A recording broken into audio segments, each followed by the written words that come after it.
والا ہے، میرا آنے والا کل کیسا ہو. اور یہ کام ہر کوئی انسان کرتا ہے، ہم بھی کرتے ہیں. ٹھنڈی ہوائیں چل رہی ہوں تو بزرگ کہنا شروع ہو جاتے ہیں کہ لگتا ہے کدھر بارش ہوندی ہے. ٹھنڈی ہوا جڑی آندی ہے نا پیا کدھر بارش ہوندی ہے، بارش ہونے والی ہے. اندازے لگائے جا سکتے ہیں، لیکن 100% علم سوائے اللہ کے اور کسی کو نہیں. اب بندہ پلاننگ کر رہا ہوتا ہے، میرا ویزا آ چکا ہے، میں کل امریکہ کے لیے جا رہا ہوں، میں کل عمرے کے لیے جا رہا ہوں، میں کل فلاں جگہ پر جا رہا ہوں. گھر والے سارے خوش ہوتے ہیں، جہاز میں بٹھا کر آتے ہیں، لیکن اللہ کا فیصلہ آ چکا ہے، وہی جہاز گر جاتا ہے، بندے تباہ ہو جاتے، برباد. خوشی میں سے غمی کی صورتیں نکالنا یہ اللہ کا امر ہے، غمی میں سے خوشی کے فیصلہ ہے. اللہ پاک خود فرماتے ہیں یخرج من المیت و یخرج المیت من الحی. اللہ وہ ذات ہے جو مردہ میں سے زندہ کو پیدا کرتا ہے اور زندہ میں سے مردہ کو پیدا کرتا ہے. کچھ بہت سارے ایسے کام ہیں جو خالصتاً صرف اللہ نے اپنے ذمے رکھے ہوئے. اسی میں سے ایک یہ ہے کہ حضرت انسان کو یہ نہیں پتا کہ کل میں کیا کرنے والا ہوں. اندازے لگائے جا سکتے ہیں، پلاننگ کی جا سکتی ہے، لائحہ عمل تیار کیا جا سکتا ہے کہ میں کل یہ کروں گا. اب یہ پروگرام تھا، اس کے بارے میں گھر والوں نے بڑی ساری تیاریاں کر رکھی ہوں گی. ایک اللہ کا امر ہے، اللہ کا فیصلہ ہے، اللہ کا نظام ہے.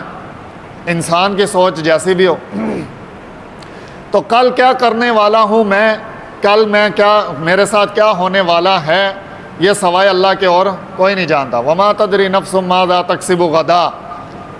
اور پھر فرمایا وما تدری نفس بأی ارض تموت. انسان کہاں مرے گا یہ بھی انسان کو نہیں پتا، سوائے اللہ کے اور کوئی نہیں جانتا، صرف اور صرف اللہ رب العزت جانتے ہیں. اس بات کو صرف واضح کر کے پھر انشاءاللہ دعا کرتے ہیں. حدیث پاک کا مفہوم ہے، حضور علیہ الصلوۃ والسلام نے فرمایا اے میرے صحابہ، کیا تمہیں پتہ ہے کہ تمہیں اللہ رب العزت کی طرف سے کتنی مہلت ملے گی. یہ وہی ساری بات ہے کہ بندہ، یعنی کسی کو نہیں پتا کہ کس کا وقت طے ہو چکا ہے.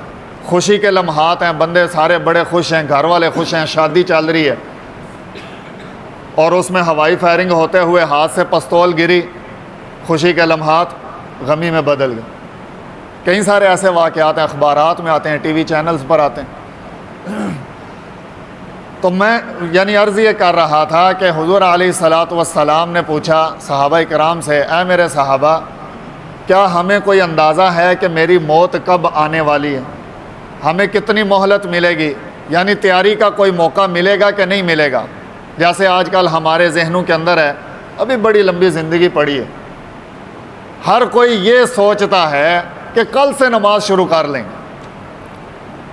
قبرستان میں بے شمار ایسی قبریں ملیں گی جن کے دوست اس بات کی گواہی دیتے ہوں گے کہ یہ بندہ کہتا تھا بڈھے ہوں گے نا تو پھر نماز پڑھا کریں. ان نیت کر لی سی کہ میں گناہ چھڈ سڑنے، کل ہی پہ بنو کہندا سی اگوں تے میں ہونے پیڑے کام نہیں کرنے کرنا. انسان کی پلاننگ ہے، انسان کی سوچ ہے. لیکن حضور نے پوچھا کہ کیا تمہیں پتہ ہے اے میرے صحابہ، کیا جانتے ہو کہ اللہ کی طرف سے کتنی مہلت ملے گی. صحابہ کرام رضوان اللہ تعالی علیہم اجمعین نے عرض کیا یا رسول اللہ صلی اللہ علیہ وسلم، ہمیں نہیں پتہ فجر کی نماز پڑھی ہے، ظہر کی پڑھنے کا موقع ملے گا کہ نہیں ملے گا، رات کو سوئے ہیں صبح اٹھنے کا موقع ملے گا کہ نہیں ملے گا، ہمیں نہیں پتہ. حضور صلی اللہ تعالی علیہ وسلم نے فرمایا میرے صحابہ اتنی لمبی امیدیں، اے میرے صحابہ تم یہ سوچتے ہو کہ تمہیں اتنا لمبا تیاری کرنے کا موقع ملے گا، اللہ کی طرف سے اتنی زیادہ مہلت ملے گی. فجر اور ظہر کتنا وقت ہے، چند ایک گھنٹے ہیں. حضور فرما رہے ہیں اتنی زیادہ مہلت، اتنی لمبی سوچ، اتنا زیادہ اپنے بارے میں ہم نے اپنے آپ کو ریلیکس کر رکھا ہے. یہ حضور کے الفاظ ہیں. اور ہماری سوچ اب اس سے بھی زیادہ آگے چلی گئی ہوئی ہے کہ ہم کہتے ہیں کل سے شروع کریں گے، کل سے گناہ چھوڑ دوں گا. حضور صلی اللہ تعالیٰ علیہ وسلم نے فرمایا میرے صحابہ مجھے تو یہ بھی علم نہیں کہ میں نے لقمہ چبانے کے لیے منہ میں ڈال لیا ہے، چبانے کی مہلت ملے گی کہ نہیں ملے گی. اگر فیصلہ ہو چکا ہے کہ اس کا لقمہ چبانے نہیں دیا جائے گا تو اس لقمے کو چبانے سے پہلے موت واقع ہو جائے. انسان ساری زندگی کی جمع پونجی اکٹھی کرتا ہے، سونا جا مکان بناواں گا پھر رام سکون نہ رواں گا۔ کئی سارے ایسے واقعات ہیں، جو ہی مکان مکمل ہوا خوشی کے لمحات ہیں، ختم دلوایا جا رہا ہے، آج میرے گھر کا مکان کا افتتاح ہے، آج میں اس گھر میں پہلی رات رہنے والا ہوں، وہ پہلی رات رہنے سے پہلے پہلے اللہ کا امر آ جاتا ہے۔ کئی سارے ایسے واقعات ہیں۔ میرے پھوپھا جان نہیں رہنا نصیب ہوا۔ اسی طرح ایک اور واقعہ مرکز گجرات مرکز کے سامنے گلی کے اندر ایک مکان بنا، نیا مکان، بڑا زبردست قسم کا۔ حاجی غضنفر صاحب نے یہ واقعہ سنایا، اور وہ جو جس صاحب کا مکان تھا وہ باہر بیرون ملک سے تشریف لائے، اور اسی دن افتتاح تھا۔ عصر کے بعد مرکز میں آئے، حاجی صاحب سے درخواست کرنے لگے، حاجی صاحب آپ آئیں دعا کر دیں، یہ میں نے مکان بنایا، آج آپ دعا فرما دیں۔ حاجی صاحب گئے، جا کے دعا کی، مغرب کے وقت اطلاع آ گئی جی وہ بندہ فوت ہو گیا۔ ایک رات رہنی بھی نصیب نہیں ہوئی۔ ایک میری پلاننگ ہے، ایک اللہ کا امر ہے، ایک اللہ کا فیصلہ ہے، ایک میں سوچ رہا ہوں۔ انسان اپنے سارے نقشے لگا لے، ساری طاقت لگا لے، لیکن اللہ کے امر کو ایک لمحے کے لیے بھی تاخیر نہیں ہے۔ کئی سارے ایسے واقعات ہیں، ان مواقع کے اوپر انسان کئی لاکھوں روپے لگا کر بھی اپنے لیے موت خریدتا ہے۔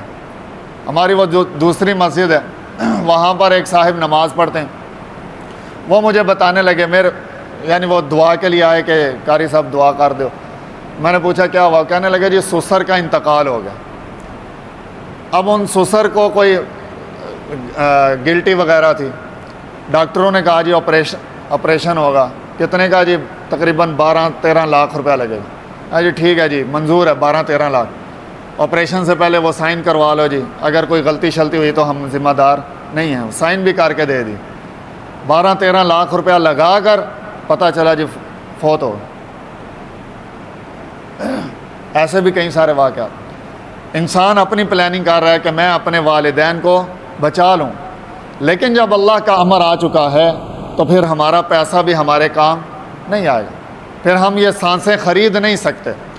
اس لیے جب تک یہ سانس چل رہی ہے اللہ کی طرف سے موقع ہے، ابھی موقع ہے، اللہ سے توبہ کر لیں، اللہ سے معافی مانگ لیں، اللہ کو راضی کر لیں۔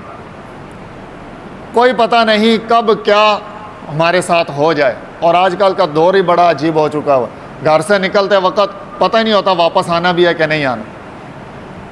حضور پاک صلی اللہ علیہ وسلم کی حدیث پاک ہے، نہ مارنے والے کو پتہ ہوگا نہ مرنے والے کو پتہ ہوگا میں کیوں مرا ہوں۔ آج ایسا ہو رہا ہے، اچانک اموات ہو رہی ہیں، ایکسیڈنٹ ہو گیا، پلاننگ ہی کوئی نہیں تھی، تیاری کوئی نہیں تھی، خود سے وہ اپنی بڑی حفاظت کے ساتھ اپنی سواری پر سوار ہے، آرام سے جا رہا ہے، اپنی سائیڈ پر ہے، دوسری طرف سے آ کر ہٹ ہو گیا، فوت ہو گیا۔ ایسے بھی کئی سارے واقعات۔ تو میرے محترم، آج کا یہ جو نشست ہے تعزیتی حوالے سے ہے، اور وہ جو جانے والا وہ تو معصوم ہے، وہ تو مغفور ہے، اور ان کے بارے کے اندر ان جانے والا جو ہے چھوٹا بچہ معصوم، اس کے متعلق تو دینی تعلیمات کے اندر یہ الفاظ موجود ہیں کہ وہ اپنے والدین کی مغفرت کروائے گا۔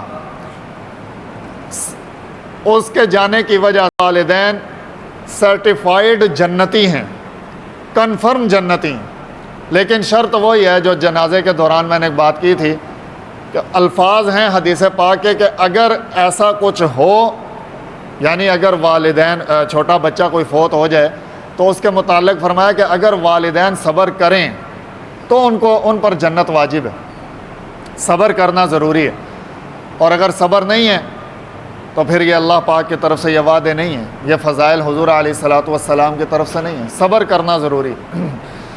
اللہ پاک وہ جو چھوٹا بچہ فوت ہوا وہ تو مغفور ہے، وہ تو والدین کے لیے ایک ذریعہ نجات ہے۔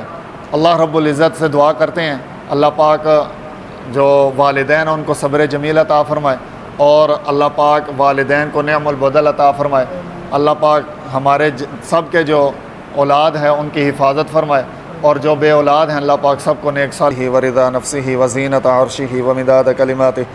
اللہم صلی علی سیدنا و مولانا محمد النبی الامی وعلی آلہ وسلم تسلیما۔ یا ارحم الراحمین یا ارحم الراحمین یا ذا الجلال والاکرام لا الہ الا هو الرحمن الرحیم۔ اے اللہ ہمارے تمام گناہوں کو معاف فرما، اے اللہ ہمارے لیے آسانیاں پیدا فرما، ہر خیر کو ہمارا مقدر فرما، ہر شر سے ہماری حفاظت فرما، اے اللہ ہر بیمار کو ہر بیماری سے شفا عطا فرما، اے اللہ پوری امت کے اندر جو بیمار ہیں سب کو شفا عطا فرما، اے اللہ جن بیماروں نے دعا کی درخواست کی ہے اے اللہ سب کو شفاء کاملہ عاجلہ مستمر عطا فرما، اے اللہ حاضرین کے جو عزیز و قریبہ بیمار ہیں پوری امت میں جو بیمار ہیں اللہ سب کو شفا عطا فرما، اے اللہ جو ایمان والے اس دنیا سے رخصت ہوئے اللہ سب کی مغفرت فرما، اے اللہ ہم سب کو جانے سے پہلے جانے کی تیاری کی توفیق عطا فرما، اے اللہ ہم سب کا خاتمہ ایمان پر فرما، خصوصاً بھائی ناصر کا بیٹا جس کا گزشتہ روز انتقال ہوا، اے اللہ اس پھول اس معصوم بچے کو اے اللہ جنت میں اعلیٰ مقام عطا فرما، اے اللہ والدین کو صبر جمیل عطا فرما، لواحقین کو صبر جمیل عطا فرما، اے اللہ والدین کو نعم البدل عطا فرما، اے اللہ والدین کے لیے اس کو نجات کا ذریعہ بنا، اور یہ جو نجات کا وعدہ ہے والدین کے حق میں اے اللہ تو اپنے بارگاہ میں محفوظ فرما، اور بروز قیامت اس وعدے کے مطابق والدین کی مغفرت فرما، اے اللہ ہم سب کی اولادوں کی حفاظت فرما، اے اللہ جو بے اولاد ہیں ان کو نیک صالح مطیع فرما بردار اولادیں عطا فرما، صلی اللہ تعالی علی رسول خیر خلقہ محمد وعلی آلہ وصحبہ اجمعین، آمین برحمتک یا ارحم الراحمین، جزاکم اللہ خیر و احسن اللہ۔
روڑا دے ہاں پانی